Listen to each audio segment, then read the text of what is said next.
Assalamualaikum warahmatullahi wabarakatuh.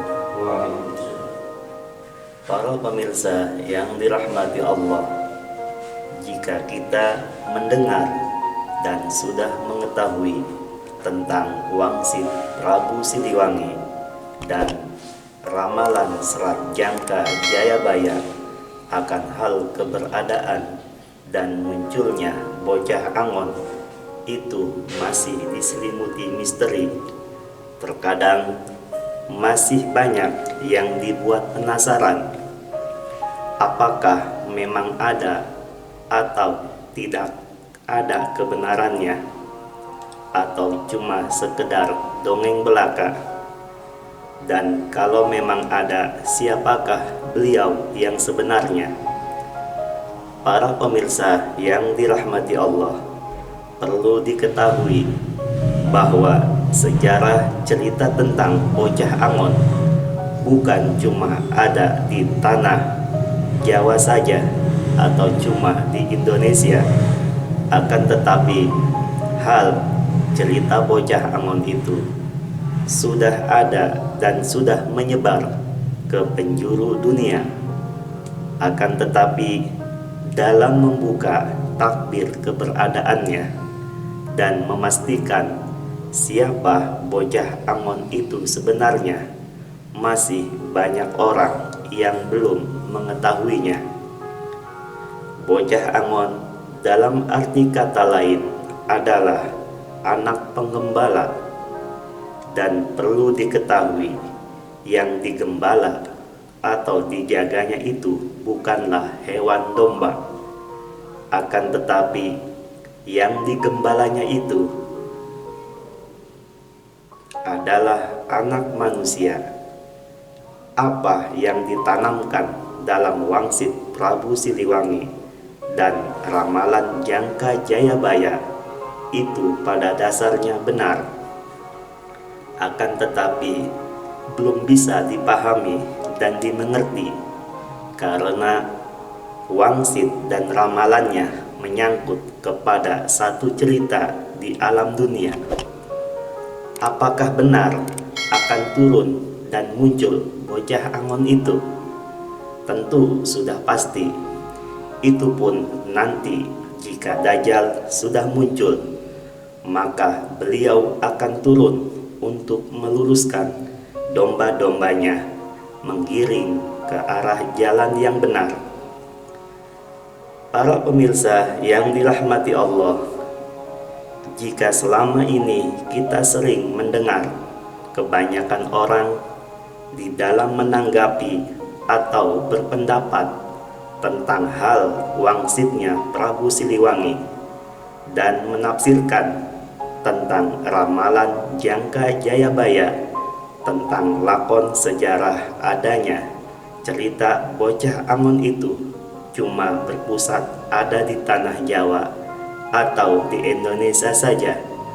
Maaf, itu cuma kurang pas. Yang sesungguhnya sejarah bocah Angon itu mencakup semua negara, karena turunnya bocah Angon itu adalah detik-detik datangnya cerita akhir zaman, atau disebut Asrotus Sa'ah, tanda-tanda kiamat besar. Dan tentang pemahaman atau anggapan orang kalau bocah Angon itu adalah Imam Mahdi, maaf, itu pun kurang pas.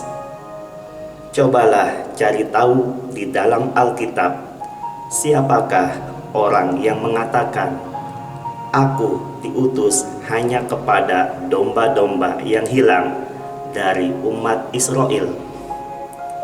Dan juga cari tahu di dalam Al-Quran surah Ali Imran ayat 49 yang artinya, "Dan sebagai Rasul kepada Bani Israel, dia berkata, Aku telah datang kepada kamu dengan sebuah tanda mukjizat dari Tuhanmu, yaitu aku membuatkan bagimu sesuatu dari tanah berbentuk seperti burung.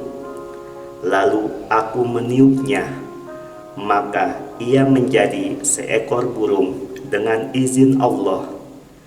Dan aku menyembuhkan orang yang buta sejak dari lahir, dan orang yang berpenyakit kusta. Dan aku menghidupkan orang mati dengan izin Allah. Dan aku beritahukan kepadamu apa yang kamu makan dan apa yang kamu simpan di rumahmu. Sesungguhnya pada yang demikian itu terdapat suatu tanda kebesaran kerasulanku bagimu jika kamu orang beriman. Insya Allah tentang hal siapa bocah Amon yang sebenarnya itu akan terjawab sendiri, tentunya dengan izin dan hidayahnya Allah. Para pemirsa yang dirahmati Allah, semoga apa yang kami tim pencari tahu sejarah Jamaah Tapak Sanjang ceritakan ini atau sampaikan ini bisa dijadikan bahan ilmu pengetahuan.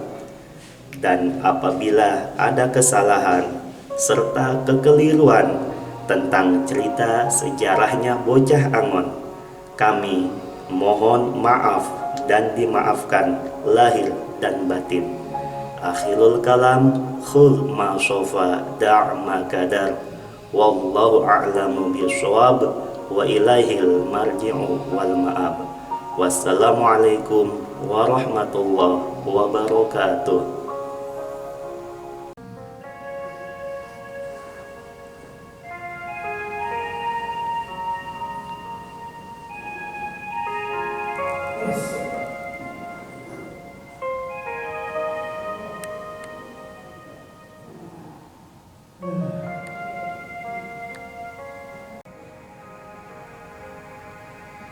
gitu. Ya Allah.